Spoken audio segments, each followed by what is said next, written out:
Welcome, everyone. It's great to have you here today. I'm Emma Charles, and I'm the Industry Director for Government here at Hitachi Solutions. We're a digital transformation consultancy working with lots of government organisations, and this session is a rerun of the face-to-face workshop we held in May, which many of our civil service colleagues came along to. We're going to cover the same ground, but also bring in some updates.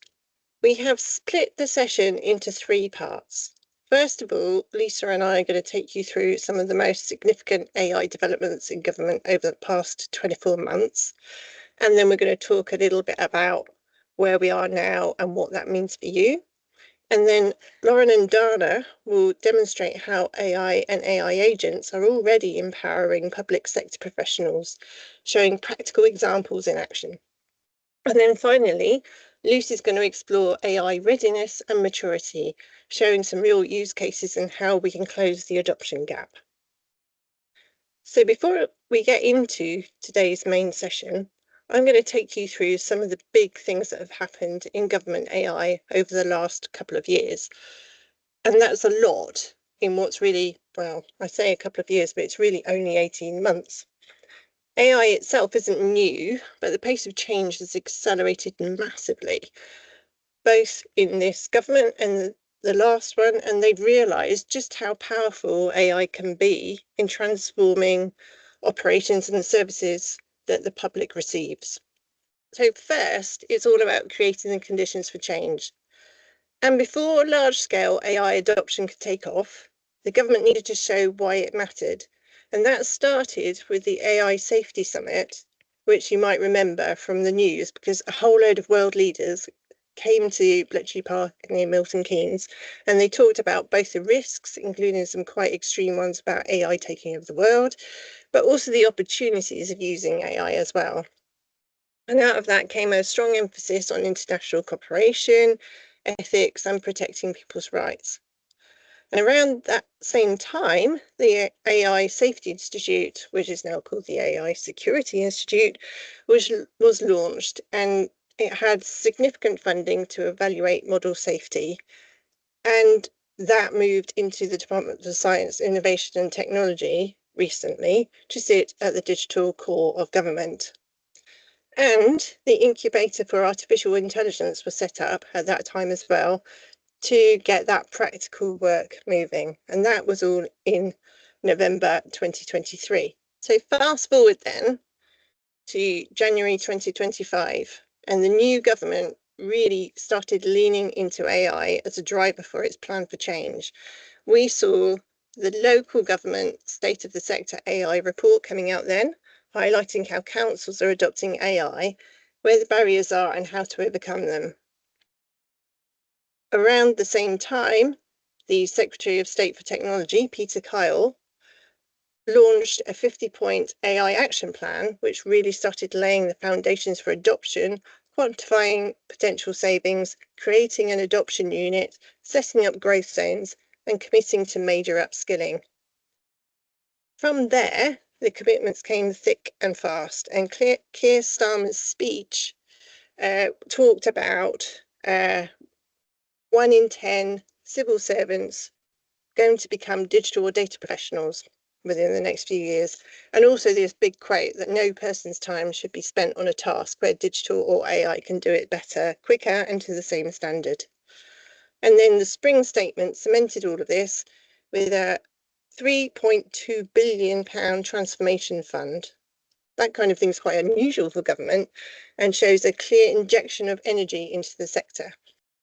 There was also the launch of Frontier AI exemplars and more support for responsible AI use in the public sector. The second area is all about practical implementation. And there have been a few announcements about things going on that have happened over the last few months. So we've seen Angela Rayner announce an AI digitization tool to speed up local planning and housing target delivery. Shabana Mahmood has talked about AI-enhanced community monitoring for prison leavers, and there's been growing use of tools like Humphrey for pulling together ministerial briefing packs, processing correspondence, and more things like that. In June, the results of the Copilot experiment were published, what that was 20,000 civil servants across 12 departments testing out Copilot on what they were doing. And on average, they found that they saved 26 minutes a day, freeing up about 2 weeks a year for more strategic work. More interesting than that, though, is that 82% said after using it, they really didn't want to go back. And then the third area is all about governance and guidance. So in this area, the Local Government Association published an AI use case bank so councils can share examples and learn from each other. The AI playbook following on from the action plan gives public sector organisations principles, legal considerations and strategies for safe, effective AI. And parliamentary committees have been reviewing AI adoption, calling for clear governance, transparency, investment, and making sure AI enhances, rather than replaces, human decision making. The Bennett Institute echoed this in May, stressing strong oversight and a practical framework for using large language models. And the Tony Blair Institute's report projected £8 billion of potential savings across councils, but again, only with shared standards, ethical oversight and proper funding. The UK Compute Roadmap, published last month, linked directly back to the AI Action Plan, focusing on how regional growth zones will be set up and how data access will be improved. And we also saw in the same month an MOU between the UK and OpenAI to collaborate on national AI capability and innovation. And finally, while the results of this hasn't been officially announced yet, government has been recruiting a chief AI officer, someone who will set ethical standards, oversee governance, and lead AI strategy nationally. So that's a quick run through of where we are now. Covered a lot very, very quickly. And it literally is all over to you to do something with all of this. I'm going to now hand over to Lisa to talk about what all of this could mean for you as individuals. Okay. Hi, everyone, and thanks, Emma, for that great overview. My name's Lisa Taylord, and I head up what we call our change adoption and learning practice here at Hitachi Solutions. And we're really interested in how we can really adopt AI and how we can help people with that adoption. But let me kind of start with a bit of honesty first. I work in the tech industry, but I'm definitely not what you'd call a technical person at all. And when I listen to my peers who live and breathe all things tech, I sometimes sit here thinking, oh, should I know what that means? Am I falling behind? And, am I ever actually going to catch up? And at this stage in my life, I'm lucky if I remember, how to open my emails in the morning, never mind trying to keep up with everything that's happening in this great wave of AI. While other people are kind of sprinting ahead, I'm kind of still sat here sometimes wondering, what even is all this hype around AI? What does it all mean? And how should I be using it? How's it going to benefit me? A lot of people are using AI even if they don't actually realize it. Auto suggestions in emails, smart features on your phone, even content that you scroll past on TikTok or YouTube. Even actually the new fancy robot hoovers that use it to map out your house. It really is everywhere, but it's not always obvious. And when I kind of really stopped focusing on the hype around AI and started really focusing and thinking about what AI could do to actually help me, it became a lot less scary. I didn't try to master everything overnight. I mean, I don't think you can master everything in AI overnight. I started small and I really started with me. I started using Copilot to summarize my Teams meetings. And at the end of a week, it gives me a great summary of my actions and to-do list for the following week. I used it to help me draft learning briefs and learning plans. I even asked it to create a learning plan for me for learning AI. And it worked really, really well. AI didn't replace me. It really helped me to focus, it helped me to learn and really work smarter, but at my own pace. The AI challenge, though. So, whilst I've kind of found my own way in AI and kind of I'm still learning, don't get me wrong, I'm not quite there yet. I think I learn something new every day because it changes so quickly. But whilst I was kind of thinking about how I can use it, I also started seeing the kind of bigger challenge, not just for me, but for so many women like me. Because yes, AI can absolutely do incredible things. And you know, you've heard Emma talking about the AI, the UK's government AI strategy, you know, and in that it talks about how AI, you know, can save lives in stroke care, how we can transform education, how we can improve services. But outside of those headlines, there's still a lot of kind of fear and confusion around AI. You know, displacement. Is AI going to take my job? And that's a really big fear. You know, roles like admin, customer service, HR, for example, all of those roles are really heavily female dominated, and also most vulnerable to automation. You know, research shows that women trust AI less, especially when it comes to how their data is used and protected. And you know what? That makes sense if you think about it. You know, if you're not represented in the rooms where these tools are being designed, why would you trust them? You know, the lack of women in AI doesn't just affect who's building the tech, it affects who feels safe, seen, and really invited to use it as well.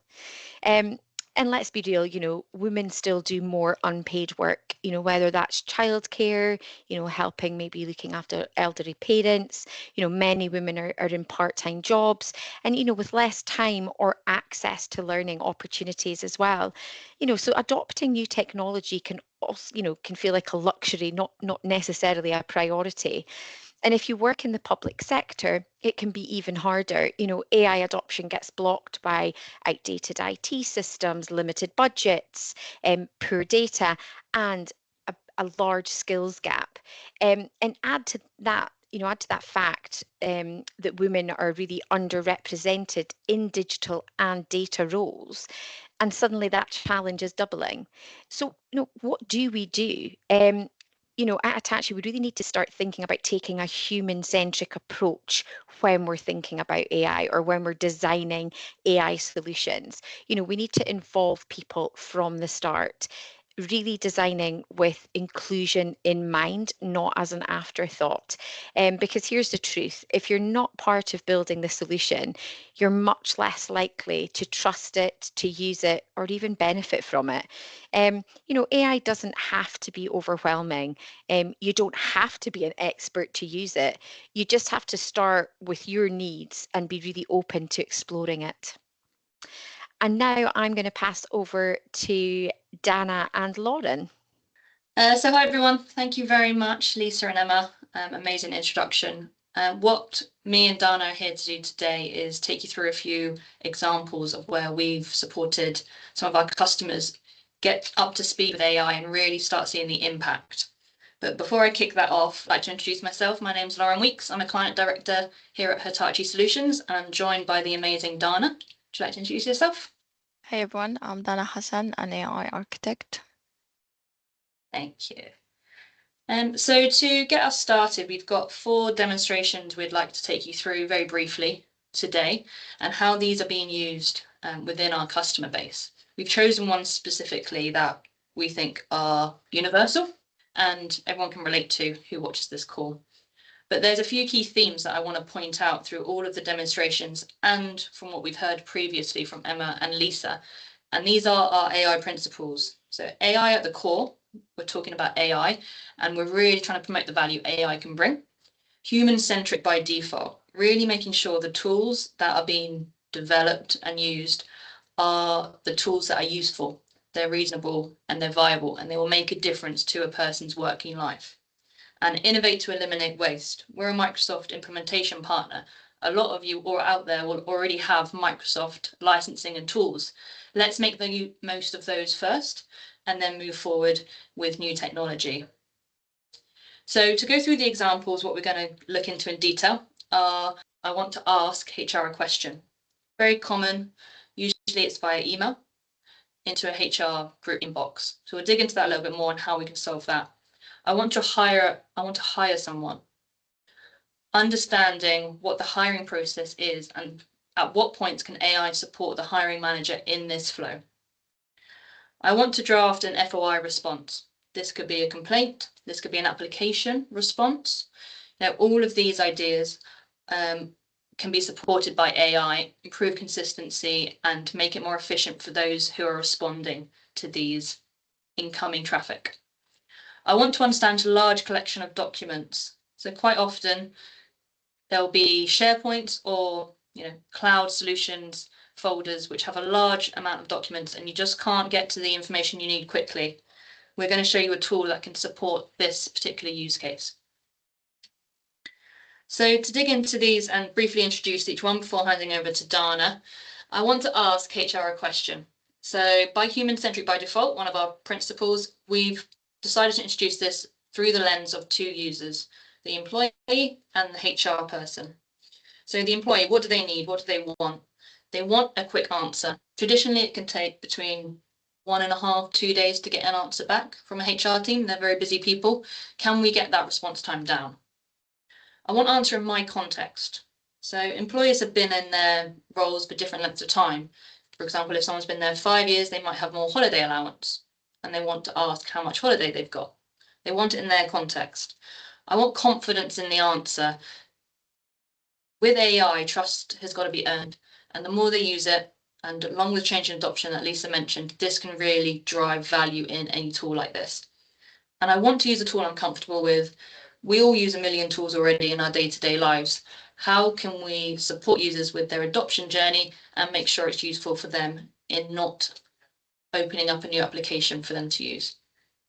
From the HR side, they want to ensure consistency and correct answers. And they want to ensure that they're confident in the answers the agent's giving, allowing them to spend more time on complex queries that come through that really require some deep thought. So how can we do this? Dana, are you able to show us? Thank you. What you can see now is an HR assistant. So let's imagine as an employee, you want to ask a question without going directly to the HR. You can use this HR assistant. It is an assistant that is deployed to Microsoft Teams, so you don't need to open a new window or learn a new process. You can start asking about a specific question. You can see the employee is asking about a specific question, what we call a special leave. A special leave can have more than 10 types of leaves. The agent will be able to understand that there's multiple type of leaves, and it will be able to understand that there's a multiple type and will ask the employee which leave you are referring to. Once the employee select what is the type of the special leave, they can ask any question. You can see now that you don't need to reset the conversation. The employee can ask a question about different type of HR policies, document, and the agent and the assistant will be able to pick it up. You can see that the employee is switching between medical appointment to special leave to jury services, and the agent will be able to pick all of this and find the information from the right document. What you can also see now that with each response that the HR assistant is providing is giving a citation and a reference. So the employee, if they want to understand more about this special policy, what they can do, they can click on that citation. It will take them to the right document as well. And of course, at the end of each conversation, they will be able to provide a feedback, which will help the HR team to understand if the employee is finding this tool helpful. Thank you. Yes, Dana. So the next one we want to demonstrate to this group is I want to hire a human, and any hiring manager watching this will know the challenges, complexities and frustration this particular process comes with. So again, we've gone for two users to highlight as a introduction to this, the hiring manager and HR. So the hiring manager has to be able to add their specific information for the role quickly. They need to be able to draft the content. They need to be able to understand what parts of the process they need to do and when. And they need to understand what is and isn't compliant within their HR guidelines. So there's a lot for them to do. And considering most hiring managers only hire maybe 3 times a year, and we know processes and guidance can update more frequently than that, they've got a lot of ground to cover before they can even start drafting. And on the HR side, they would like oversight of the roles, and they need to be notified of anything uncompliant. So Dana, do you want to take us through this one? Thank you. As you can see, as a hiring manager, you can use the hiring assistant tool just to check the current roles that is available in the system. But assuming that the hiring manager want to start creating a new job campaign. To start a new job campaign, normally you need to provide a number of information. So the assistant will be able to pick all of these information one time. So the hiring manager does not need to repeat this information in the process or for seeking more approval. So you can see now the assistant will ask different multiple question about the location, salary, the need of that new role, and the requirement. What the agent will be able to do with using all of this information will be able first to get the approval from the senior hiring manager to start creating the multiple process related to the job campaign, but also to create the job advert, support with also scheduling like the job interview and all of this. And again, the hiring manager need to provide all of this information all at once. You can see that the assistant now is will go and get the approval for this new job, and then will create the job advert for the hiring manager. And what you can see now that it will start preparing the campaign and will create the advert. The advert will be a draft document, so the hiring manager is still in control, so they can check all the information. They can also update any of these information as well.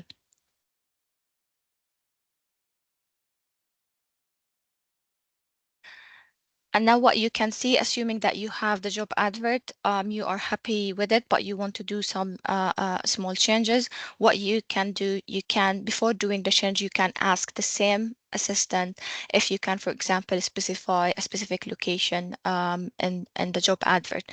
What the assistant will do, it has access to the recruitment principle, so it will go and check, and then you can see that it advises against doing this change to the job advert. So you have a tool that can create the document for you, but also you can ask it any question just to make sure that you will follow all the recruitment principles around the new role. And you can also, that the hiring manager want to, for example, to specify an experience as a civil servant. Again, the assistant will be able to go check the recruitment and principle and advise against adding this to the job advert. It will also provide a citation, so you can open these reference and have more understanding about the specific policy. Thank you. Great. So 3rd out of 4. So I want to draft an FOI response. So traditionally, freedom of information requests can be lengthy. They can involve multiple questions that need to be answered by different teams. However, occasionally the question's already been asked and responded to by another caseworker. So how can we make this more compliant and speed up the process, both for the case workers, those responding, but also to get information to the system quicker? So we've got 2 personas, 2 users for this example. Citizen, they want a response quickly, and they want to have confidence in this response.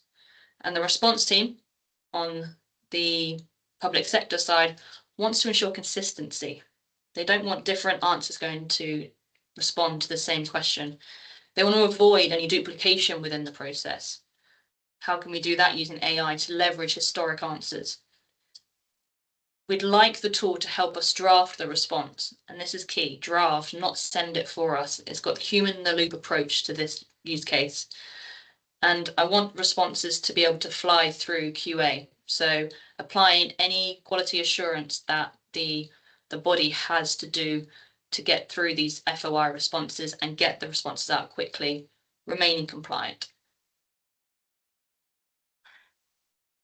What you can see now, assume that you just receive a new ticket, and then you, in your mind, you know that you received this in the last couple of weeks. What you can use the correspondence assistant, and you can ask for help in a specific case.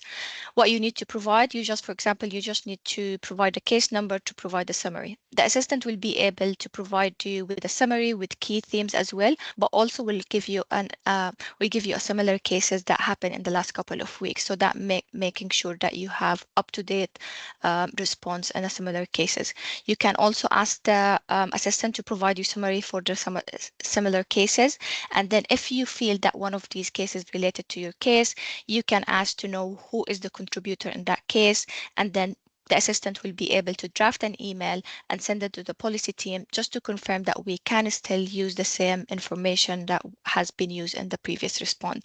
It can draft the email for you. However, you are still in control. You can rewrite it. You can edit it. If you are happy with it, the assistant will be able to send this email, the draft email, to the policy team. Once the policy team receives that email, they will confirm, they will approve that this can be used or cannot be used. Assuming that they confirm that this contribution can still be used for the new case, you would receive a notification by email that the policy team approved that. But also, what you can still use the assistant as well to check the status of these cases as well. So what you can see now that you can check, you already received an email, but you can also check the status just to make sure that the policy team reply to that case. If they approve it, the next step is the assistant will be able to draft a response based on a number of rules. The assistant will follow. So what you can see, the assistant just draft the response based on the previous contribution, and what you need to, if you're happy with it, you can submit it for a QA review. Thank you. Great. And on to the final example that we'd like to show today. I want to understand a large collection of documents. So an example of when this could be useful are with assessments. When you've got to pull out key information, it could be used in local government. Example, assessments with the EHCP. It could be used for customer cases, customer complaints, subject access requests. So it's really a capability that can scale across multiple areas of the organization. And this accelerator that we're going to show you is a really valuable tool. Love to show it in your example if you'd like to get in touch with us after the webinar. But to introduce this one, it's really a user that need relevant parts and specific parts of documents. So what you're about to see is an internal facing view of the document extractor, as we call it, the document insights tool. And the user will be allowed to add inferences and explain what they'd like to the assistant in order to pull out the key information. Thank you. As mentioned, this is just behind the scene. This can be integrated with any process or interface. So assuming that you have a number of applications that you want to extract information as quickly as possible, just to do an analysis or just to use this into a specific information, you want maybe to insert all of these information to a specific platform. So what you can do, you can just upload all of these documents. And once you upload all of these documents, the tool will be able to analyze all of the document uploaded. The tool will be able to extract all the important information within these documents, and all in the same on the same location. It will provide you all the results. You can check this in a table format, and then on the same time you can check the actual application form as well. So you can check the specific form and the information that was extracted from that specific application. You can decide which information you want to include or extract, and then you can view this on a table or a list format. What you can then do, if you're happy with the data that was extracted, you can also download the results. So it will download these results. But as I mentioned, you can download or you can attach this to any existing process to extract all of this information as well. Thank you. Okay. So to summarize, what we know with the ideas of AI and the customers that we're speaking to, there isn't a lack of ideas and use cases where these could be beneficial. However, it's about measuring and having tangible benefits, which is the difficult part. So we've done this and we've measured the benefits for each of these examples that we've got in question. So to give an example, I want to ask HR a question. Has an estimated savings of over 6,000 hours across the employee base and 15,000 hours for the HR team. So this is based on an employee base of 10,000 users, and it assumes that the AI assistant answers 70% of the queries. So it's likely to be more than that. I want to hire a human. So predicted 50 days of savings across hiring managers when they don't have to go through and ask HR questions, having to find out information, getting information wrong and having to redo their work. This is a massive amount of savings for the hiring managers so they can do their day-to-day job. I want to draft an FOI response. So conservative estimates on this could cut handling times by 40%, making the response to the citizen or the user much quicker, vastly quicker, increasing that satisfaction rate for that response time and that engagement with that person. This is all kind of, it can also instill regulatory confidence that the response is correct because of the consistency, and it can have automated redaction checks, which we actually saw in the demo as well, which again adds another layer of efficiency. I want to understand a large collection of documents. Depending on the use case, this can scale as vast as you'd like it to be, but the addressable audience that this type of use case could impact is about 10 to 20% of employees who have to understand and review bulk documents on a daily basis. So this could really eliminate and accelerate statutory workflows, consultations, correspondence, for example, and turn dormant data that's sitting in files, historic files, and really turn that information into intelligence, all among de-risking and allowing data-led decision-making to the process that's implemented in. So I hope that was useful, and that's the end of our demonstrations for now. But please do get in touch if you'd like to see any of these in more detail, and we'll be happy to go through them in more detail with you. I'd like to hand over to Lucy to really understand how we can make the most of the employees using these types of tools. Hello everyone, I'm Lucy Finney, Adoption and Change Consultant at Hitachi Solutions, and as Lauren just mentioned, I'm just going to dive a little bit more into some of the adoption challenges that Lisa mentioned at the start and hopefully how we can overcome them. So, starting with limitations when we're talking about adoption may feel somewhat counterintuitive, but actually being really upfront about the limitations of AI are a really brilliant way to build trust and set expectations. Lisa mentioned some quite startling statistics at the start of this session. And unfortunately, that's just the tip of the iceberg, really. There's been numerous studies that have come out showing that AI projects continuously fail to meet their expected outcomes. And when you dig into the reasons why that is, it's the same things time and time again. It's poor adoption, lack of trust, skill gaps, and lack of clarity around what this means to me and how I can use it. So important conversations around boundaries. So yes, of course, highlighting the things that AI can do, of which there are many, but also highlighting the gaps is a really important way for employees to feel that they can experiment with our AI safely. Now, we've called out generative AI as an example on here. Of course, this is not the only form of AI, as we've already kind of mentioned during the session, but it's perhaps one of the most kind of common ones at the moment, with so many different AI tools coming out, almost feels kind of weekly at the moment. I've pulled together some use cases and just highlighted with each of these, things that AI can do, but then equally things that AI can't do and its limitations. I'm not going to go through these line by line. I think the core theme, though, when you look at the can't do, is that AI isn't something that is here to replace human judgment. It's a tool to free up our time so that we can focus on more high value work. So how can we overcome the adoption challenge? So when you look at this, a lot of the time, the tech isn't the problem, but a lot of these strategies do fail to be human-centric. And when you think about the fact, obviously, it's us, the people that are using the technology, it makes sense for us to be the ones that are inputting in terms of where that investment should be made.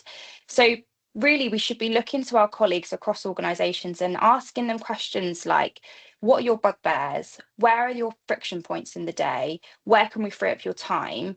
And by doing that, we're able to actually identify high value use cases for AI. For example, perhaps people are spending hours and hours a day, as they often do these days, in back-to-back meetings, and then losing more time writing up meeting notes off the back of it.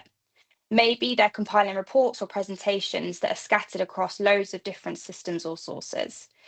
When you start looking at real problems that people have, you can identify those high value use cases, and that is a much, much easier sell. And it also makes people feel that they're part of the solution and that this isn't something that's being done to them, and they're actually part of this transformation. Secondly, understanding the gaps. So asking questions like, do people even know what AI is? How often are they using tools, perhaps ones that you've rolled out already? Do they feel confident using it? The important thing is that we can improve, or we can't improve on things that we haven't measured. So we really need to know where our starting point is. Then we need to focus on building confidence and not just capability. So breaking down common myths, making people feel that AI is something they can use and trust. And hopefully, if you've done that first step and you've made people part of the solution, that step becomes a lot easier. And then lastly, empower and don't displace. So really sharing success stories, focusing on the benefits, and helping people see the future of their roles. Because it's no secret that the nature of work is changing, and that is largely down to AI. But there's a massive opportunity there, freeing time, enhancing creativity, and enabling people to really focus on those higher value tasks. So how do we get there? Now, often change feels chaotic, and I think especially when it comes to AI, it's moving so quickly. I think a lot of us feel a little bit like, you're up to speed one moment and then you're out of it again. And because of that, I think it's really important, or even more important than ever, really, to have a structured framework to make sure that this is a real lasting success in your organization. So this on here is just one example of a framework. Of course, there's numerous out there. You can even build one yourself. The really key thing, though, is just making sure that you have an actionable roadmap that aligns with your goals and vision. You'll notice that this one's in a circle, and that was very intentional. Unlike sort of traditional digital transformation projects that are perhaps more end-to-end, AI, as I said, is continuously evolving, which means you really need to focus on continuous improvement and continuously iterating, looking, what is your vision today might be completely different in 6 months or a year's time. So it's really important to have that structure in place, making sure that people are at the core of this. If you look at each of these steps on this framework, for example, it's very much about defining your vision, engaging your stakeholders, making sure you're enabling your workforce, embedding it into ways of working with real use cases that work for your workforce, and then measuring, which is really important so that you can actually show people, look, this thing's been a real success. I know that Lauren's just taken us through some real examples of that, and Emma alluded to them at the start as well, around some of the real time savings. And once we've measured that, it becomes a lot easier to sell that to people who are potentially a little bit more hesitant. So what can we do in terms of continuous improvement? I mean, normally when we do digital transformation within the change and learning space, we go in, we train people, maybe specific to their role or a system. But we can't really take that approach with AI, given that it's so quickly evolving. Building module-based learning like that is out of date, maybe within even a month or two. So really we have to shift our focus to building a culture where people are inquisitive, keen to learn, building communities of practice and really tapping into those people in your organization who might be real AI enthusiasts, encouraging people to talk and stay in touch with the latest trends. And it is worth noting as well, there is a whole host of resources out there readily available to you, whether it's kind of Microsoft Learn, or there's kind of so many different hubs that you can tap into. You don't actually have to reinvent the wheel and create stuff yourself. It's just about making sure that your workforce are empowered and really inquisitive to learn more.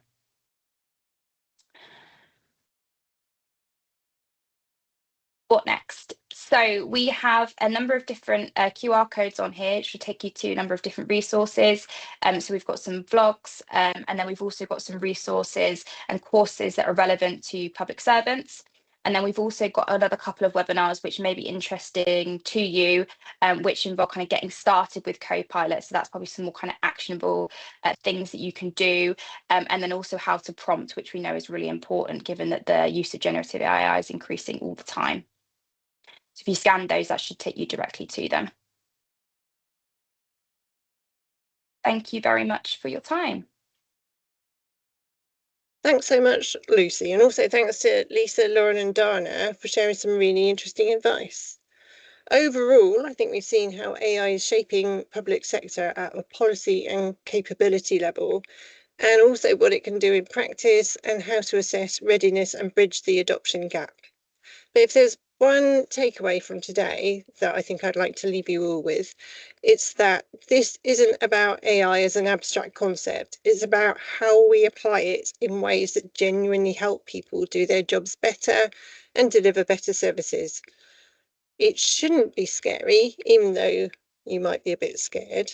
And you really don't have to become an AI expert to get big benefits here. But I do want to emphasize that, to use a metaphor, the AI train is moving. And to extend it even further, you don't have to be driving the train, but it is a good idea to hop onto it as soon as you can. And of course, we're here if you'd like to discuss any of these ideas or opportunities in more detail and help you get onto that train. Thank you so much.